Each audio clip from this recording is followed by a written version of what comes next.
गुफ्तगू बंद ना हो, बात से बात चले, सुबह तक शाम मुलाकात रहे। ऐसी ही मुलाकातों और खूबसूरत शामों का सिलसिला है हमारा ये खास प्रोग्राम सिलसिला। और मैं हूं आपके साथ समीना। नमस्कार, आदाब।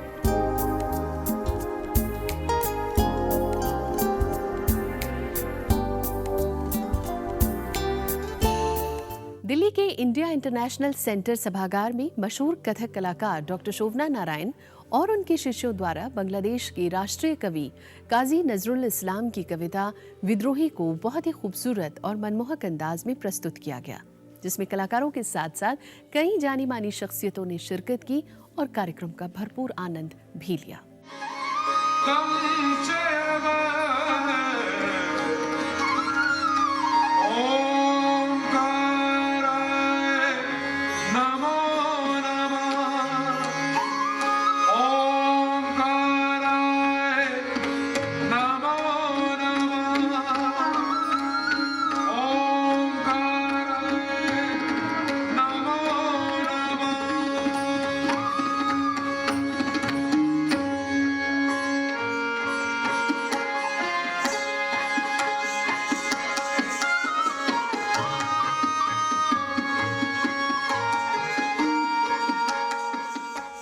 इंडिया इंटरनेशनल सेंटर में मशहूर कलाकार डॉक्टर शोभना नारायण की ये प्रस्तुति भारतीय संस्कृति की पहचान को विश्व पटल पर लोगों के बीच मकबूल करने की एक कामयाब कोशिश है, जिसमें बांग्लादेश के कलाकारों के साथ मिलकर भारतीय शैली में संगीत और नृत्य के माध्यम से अपनी बात कहने की प्रभावशाली कोशिश की गई।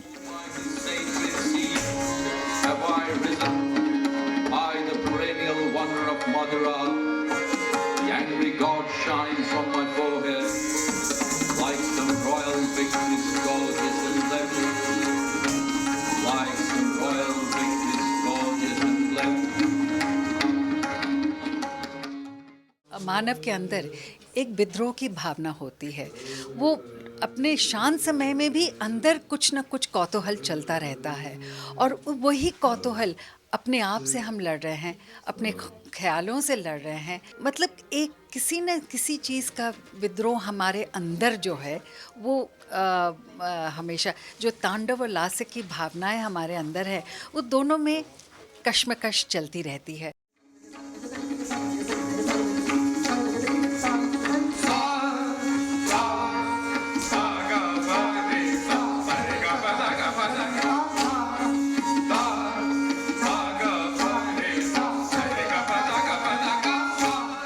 इस कार्यक्रम में भारत में बांग्लादेश के डिप्टी हाई कमिश्नर महबूब हस सालेह के द्वारा बहुत ही खूबसूरत तरीके से बांग्लादेश के कवि काजी नजरुल इस्लाम की 90 साल पुरानी कविता विद्रोही का मंचन किया गया।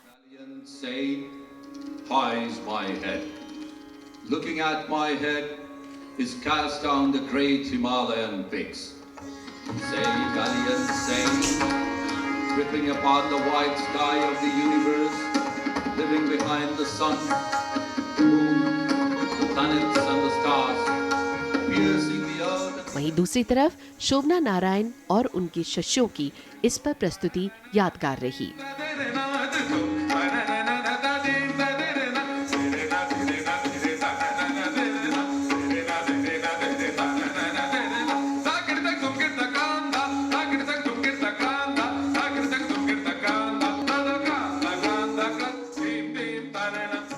इस कार्यक्रम का मकसद बांग्लादेश और हिंदुस्तान के कलाकारों के माध्यम से सदियों पुरानी हिंदुस्तानी तहजीब को रचनात्मक कला के माध्यम से पेश करना था।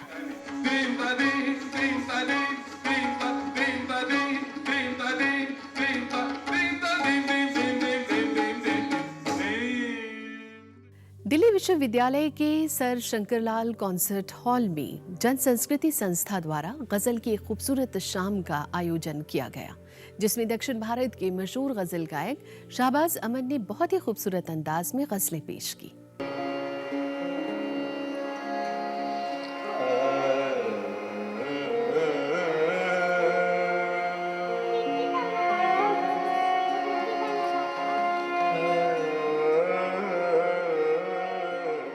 जन संस्कृति द्वारा आयोजित कार्यक्रम गजल कॉन्सर्ट जिसमें दक्षिण भारत के मशहूर फनकार शाहबाज अमन की बेहतरीन प्रस्तुति ने शाम को और हसीन बना दिया। मोहब्बत करने वाले कम न होंगे, मोहब्बत करने वाले कम न होंगे। तेरी महफिल में लेकिन तेरी महफिल में लेकिन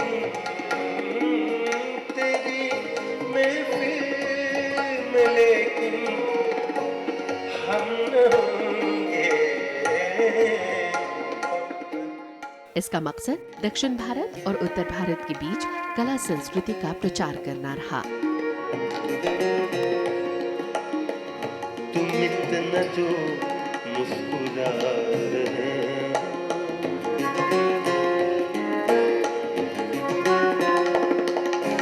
तुम इतना जो मुस्कुरा रहे हो, क्या गम है जिसको छुपा रहे हो, क्या गम है जिसको छुपा रहे हो, तुम इतना जो मुस्कुरा रहे हो।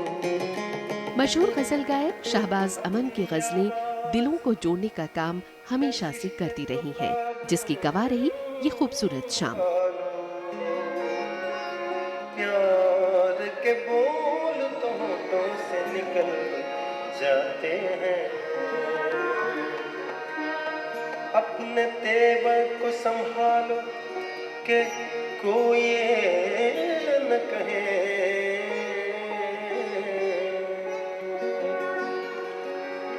दिल बदलते हैं तो चेहरे भी बदल जाते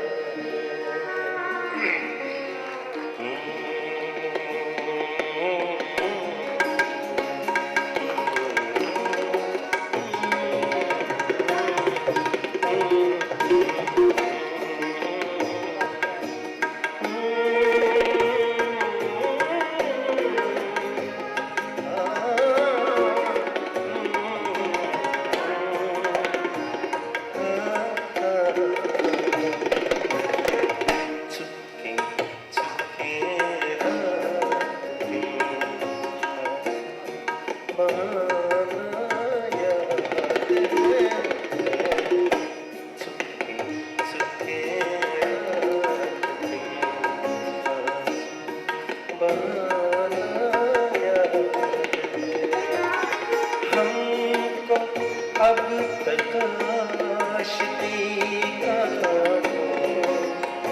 ज़माना याद है, चुपके रात दिन बहाना याद। और ले लेते हैं हम एक छोटा सा ब्रेक। हाजिर होते हैं बस थोड़ी देर में। आप देखते रहिए प्रोग्राम सिलसिला।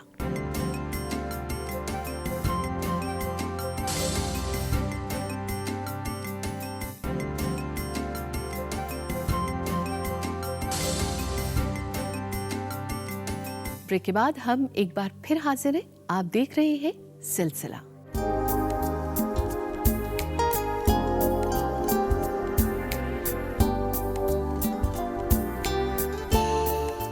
खुदी को कर बुलंद इतना कि हर तकदीर से पहले खुदा बंदे से पूछे बता तेरी रजा क्या है।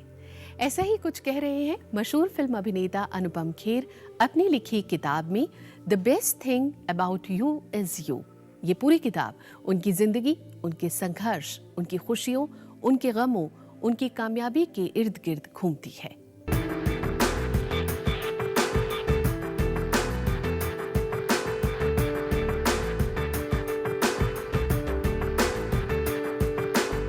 हिंदी सिनेमा के मशहूर अभिनेता अनुपम खेर आमतौर पर फिल्मों में देखे जाते हैं, लेकिन अब उन्होंने अपने विचारों को एक किताब की शक्ल में पिरोया है और इसमें उन्होंने जिंदगी के खट्टे मीठे अनुभवों को सबके साथ साझा किया है। Many years earlier, my grandfather was once eating and he was making a sound like eating. So my mother told him, बाबूजी क्या कर रहे हो आप खाते वक्त कितनी आवाज कर रहे हो?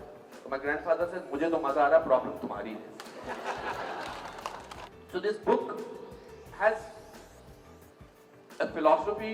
It is not telling you how to be successful. It's not telling you how to be rich. It's not even telling you how to be peaceful. Because it's not good to be peaceful. It's the restlessness which makes you do things in life. हंसी मजाक और ठहाकों के साथ इस शाम का आगाज हुआ जो एक यादगार शाम बन गई. You know, Hindi medium schools has a lot of complexes. Hindi medium boys never get convent girls. Never. They don't even look at them. एक तो हमारी ड्रेस ही होती थी khaki pant, green and white check shirt. दूर से हम municipality के लगते थे. और बाकी स्कूल्स की Saint Edward's grey trousers, white shirt, blue and white stripe tie and एक ब्लू ब्लेजर. ये कहां से जी? बिशप कॉटन से हैं. ये कहां से जी? ये सोनार से हैं. ये कहां से डीवी स्कूल से हैं. एंड मेरा बड़ा अरमान था कि मेरी कोई इंग्लिश मीडियम स्कूल की गर्लफ्रेंड हो. In fact so many times. और हिंदी मीडियम स्कूल में 5th स्टैंडर्ड से तो मैंने इंग्लिश सीखी थी. So many times I used to remember Newton's law. You know, to every action there is equal and opposite reaction. Archimedes, when a body is immersed in water, it loses its weight, etc., etc. So अगर मैं सामने से देखता था, पतला सा काम है, सामने से देखता था कोई कॉन्वेंट की 5-6 लड़कियां आ रही, मैं सांस लेता था और अपने दोस्त को बोलता था, when a body is immersed in water, it loses its weight, the body loses its weight.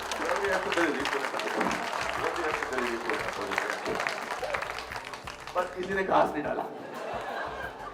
कार्यक्रम के आखिर में फरीदकोट बैंड की संगीतमय प्रस्तुति रही.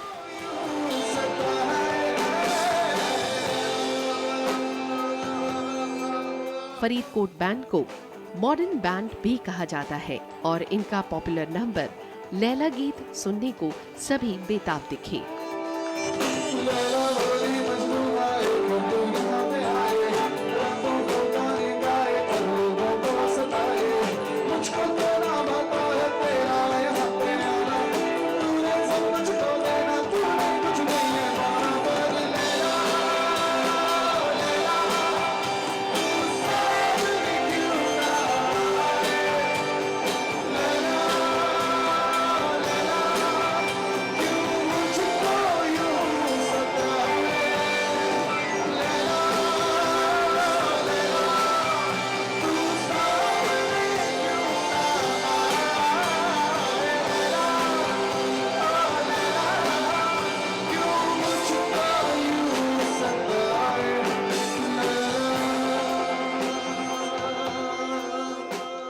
अनुपम खेर ने ये किताब उन लोगों के लिए लिखी है जो अपनी मेहनत के बल पर अपनी जिंदगी में एक मकाम पाना चाहते हैं.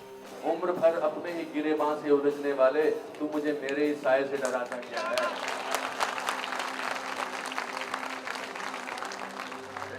जनजातीय कार्य मंत्रालय भारत सरकार द्वारा दिल्ली के सिरिफोर्ट ऑडिटोरियम में 3 दिवसीय राष्ट्रीय कार्यक्रम प्रकृति 2012 का आयोजन किया गया, जिसमें अनेकता में एकता की पहचान, भारतीय संस्कृति और परंपरा की झलक एक साथ एक मंच पर देखने को मिली. NCZCC के डायरेक्टर श्री रविंद्र सिंह जी की प्रस्तुति.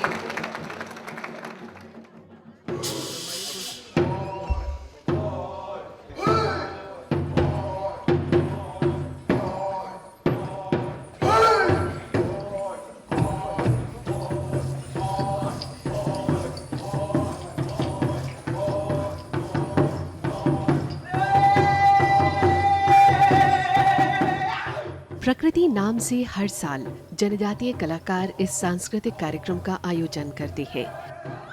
दीप प्रज्वलन से कार्यक्रम की शुरुआत की गई और इस कार्यक्रम में देश भर से 21 जनजातीय नृत्य दलों के लगभग 320 कलाकारों ने अपनी आंचलिक सांस्कृतिक विरासत को अपने अपने अंदाज और पोशाक में पेश किया, जो बहुत ही खूबसूरत और मनमोहक था.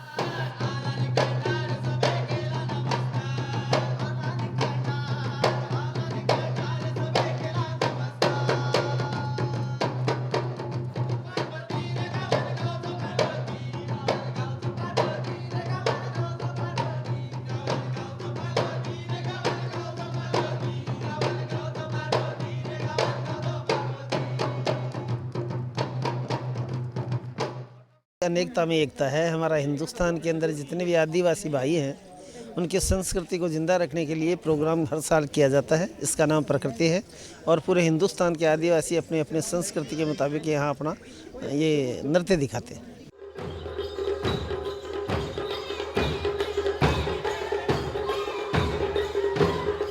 ये आयोजन प्रकृति के उपासक इन भूमि पुत्रों का सांस्कृतिक प्रयास है जो भारत में अनेकता में एकता, सामाजिक समरसता और सांस्कृतिक विरासत की अलख को जगाता है।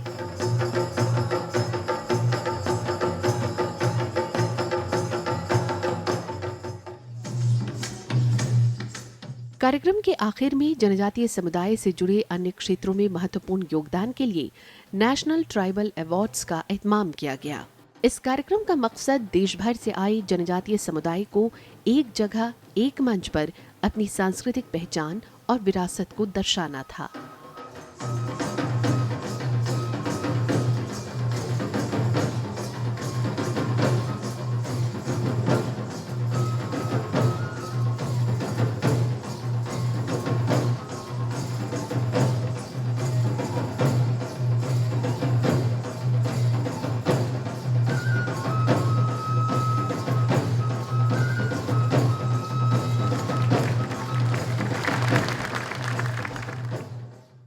और ले लेते हैं हम एक छोटा सा ब्रेक। हाजिर होते हैं बस थोड़ी देर में। आप देखते रहिए प्रोग्राम सिलसिला।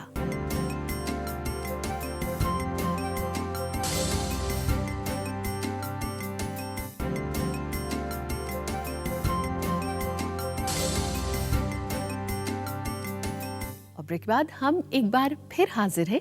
आप देख रहे हैं प्रोग्राम सिलसिला।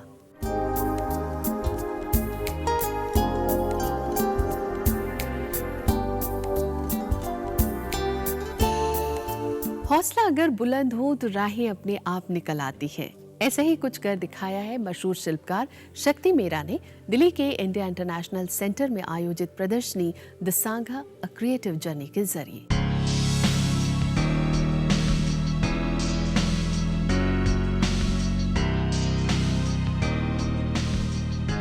इस प्रदर्शनी में शक्ति मेरा ने अपने इस कला को यात्रा के रूप में पेश किया है।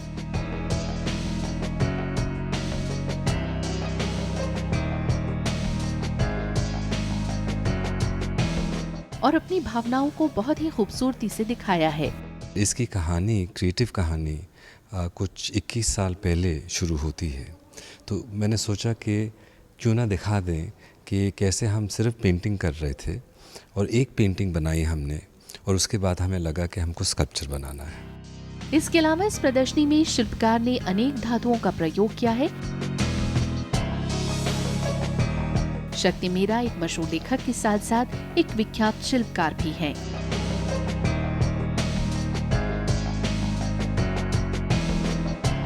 इस प्रदर्शनी में शक्ति मेरा ने अपने अंदाज को भावनाओं से जोड़कर इन प्रतिमाओं को एक नया जीवन दिया है।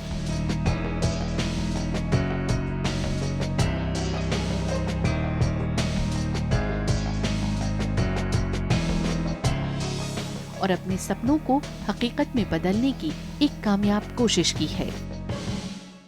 दिल्ली के श्री राम सेंटर में देश के जाने माने नाटककार मोहन राकेश की याद में साहित्य कला परिषद ने मोहन राकेश नाट्य समारोह आयोजित किया। कार्यक्रम की शुरुआत सुरेंद्र शर्मा के नाटक हरिया था, है, शायद रहेगा से हुई। सर, अभी कुछ दिनों पहले मैं ब्रायन एडिस की कहानी पढ़ रहा हूँ। हम यहाँ किसी साहित्य की चर्चा के लिए नहीं बैठे। सर, जिस कहानी की मैं बात कर रहा हूँ वो भी जमीन से जुड़ी है। इस कहानी का नायक आत्महत्या करने के लिए अपना सर कलम कर लेता है, और वो ऐसा किसी बंद अंधेरे कमरे में नहीं करता, बल्कि खुलेआम लाखों लोगों के सामने ऐसा करता है। मतलब उसकी सरकलमी बाकायदा पूर्व निर्धारित और सुनियोजित होती है। उसके मरने का दिन, तारीख, स्थान, समय सब कुछ पहले से तय होता है। साफ कहूं तो उसकी मौत का बाकायदा आयोजन होता है। इस नाटक की शुरुआत एक एनजीओ से होती है जो किसानों की आत्महत्याओं को एक नया पेशा बनाने के लिए सोची समझी रणनीति के तहत काम करते हैं और उनकी आत्महत्या को आत्मदाह का रूप दे देते हैं। ऐसे किसानों की भी संख्या कम नहीं है जिनकी पैदावार तो खूब अच्छी हुई थी, लेकिन ज्यादा सप्लाई की वजह से उनके फसल के रेट गिर गए या उनकी फसल बिक ही नहीं पाई। ऐसे में कर्जा उनकी हत्या का कारण बनता है। अब इसमें हम आप तो कुछ कर नहीं सकते, ये सब तो मार्केट की खेल है। तो ठीक है, अगर हम आत्महत्या के कारणों को नहीं बदल सकते तो कम से कम आत्महत्या के परिणाम को तो बदल ही सकते।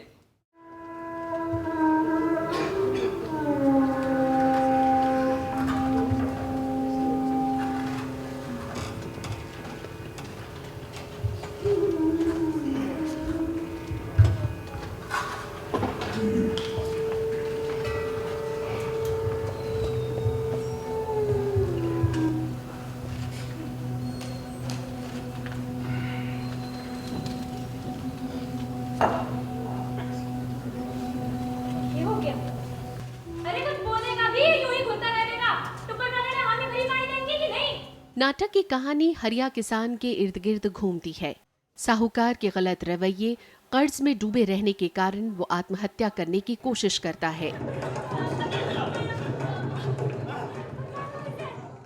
देखो हरिया, हमारे पास एक तरीका है जिससे तुम्हारी सारी गरीबी और कर्जे दूर हो सकते हैं। ऐसा हो सकता है? हाँ बिल्कुल, बिल्कुल हो सकता है।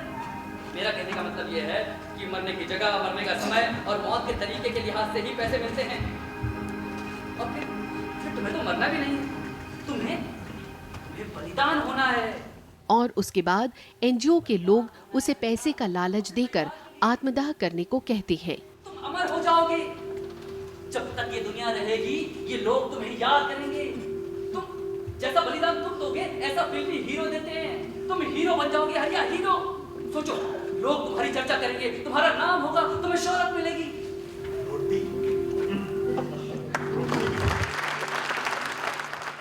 देश के प्रसिद्ध नाटककार रहे, उनके नाम पर ही चल रहा है फेस्टिवल। देश के प्रतिष्ठित आलोचक, नाटककार शामिल होते हैं उस कमेटी में। वरिष्ठ जो लोग हैं देश के, वो बैठते हैं, सारे नाटकों को पढ़ते हैं, उसका मूल्यांकन करते हैं।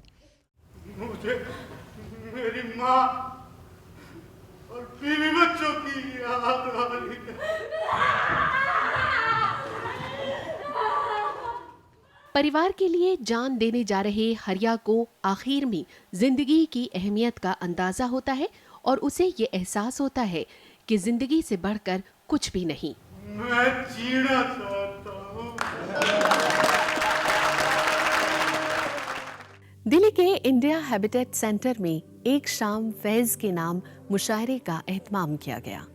फैज अहमद फैज आधुनिक काल में उर्दू अदब और शायरी की दुनिया का वो रोशन सितारा हैं जिनकी गज़लों और नज़मों के रोशन रंगों ने मौजूदा वक्त के तकरीबन हर शायर को प्रभावित किया है और शाम का हर रंग रहा फैज के करीब। तो आइए आपको लिए चलते हैं इस महफिल में। कि मौजों से लड़ते वक्त तो मैं उसके साथ था, मौजों से लड़ते वक्त तो मैं उसके साथ था, साहिल पे उसके हाथ में कोई और हाथ था। एक खूबसूरत शाम फैज के नाम ऑल इंडिया मुशायरे का एहतमाम किया गया, जिसमें देश के कोने कोने से आए शोरा ने हिस्सा लिया। झील खुशियां भी ये सब मौजूद हो तो जिंदगी कश्मीर होती है, ये सब मौजूद हो तो जिंदगी कश्मीर होती है। जिसे मिल जाए उसकी हर मुसीबत दूर हो जाए, जिसे मिल जाए उसकी हर मुसीबत दूर हो जाए। बुजुर्गों की दुआओं में बड़ी तासीर होती है।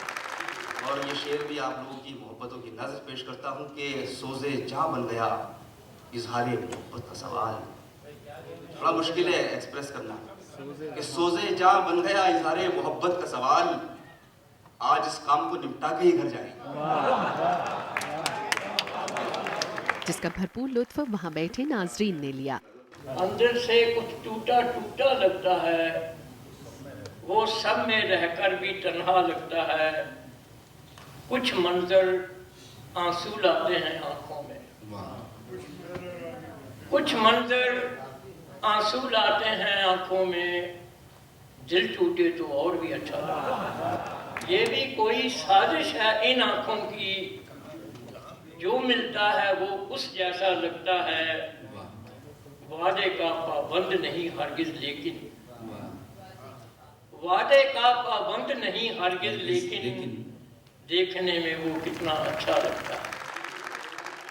फैज़ के बारे में कुछ भी कहा जाए वो बहुत कम हो सकता है। फैज़ इस सदी का सबसे बड़ा शायर, हर तबके के लिए शायरी की है और ज़्यादातर उन्होंने दबे कुछ लोगों के लिए जो बात बनी मुद्दे उठाए हैं अपनी शायरी में, वो पूरी दुनिया के शायर थे मेरी नज़र में, फैज़ साहब। शेरो शायरी या सुखन भारतीय उपमहाद्वीप में प्रचलित एक कविता का रूप है जिसमें उर्दू, हिंदी, संस्कृत, फारसी, अरबी और तुर्की भाषाओं के मूल शब्दों का मिश्रित प्रयोग किया जाता है। एक बच्चे का तबस्सुम, जिंदगी जिसको कहें, मौज दरिया का तरन्नुम, जिंदगी जिसको कहें, गाहे एक सैले मसरत, गाहे ये रंजो अलम, गाहे एक सैले मसरत, गाहे ये रंजो अलम, ऐशो गम का एक तलातुम, जिंदगी अपने खूबसूरत अंदाज में अपनी बात और ख्यालात का इजहार करते हैं। चलते रहना तो उसकी मजबूरी है, सूरज ने ये कब चाहा था, उसकी किस्मत ऐसी हो। इस कार्यक्रम का मकसद हिंदुस्तान और पाकिस्तान दोनों ही मुल्कों में उर्दू ज़बान और फैज़ अहमद फैज़ की शायरी को याद करना था, साथ ही आपसी भाईचारे का एक संदेश भी देना था। समझ लो तो समझ जाओगे, रिफ़ाक़त को समझ लो तो समझ जाओगे। और आज के इस सफ़र में इतना ही। खूबसूरत महफिलों का सफ़र जारी रहेगा, साथ ही आपकी राय का हमें रहेगा बेसब्री से इंतज़ार। हमारा ईमेल आईडी है silsila.rstv@gmail.com। अब इजाज़त दीजिए, नमस्कार, आदाब।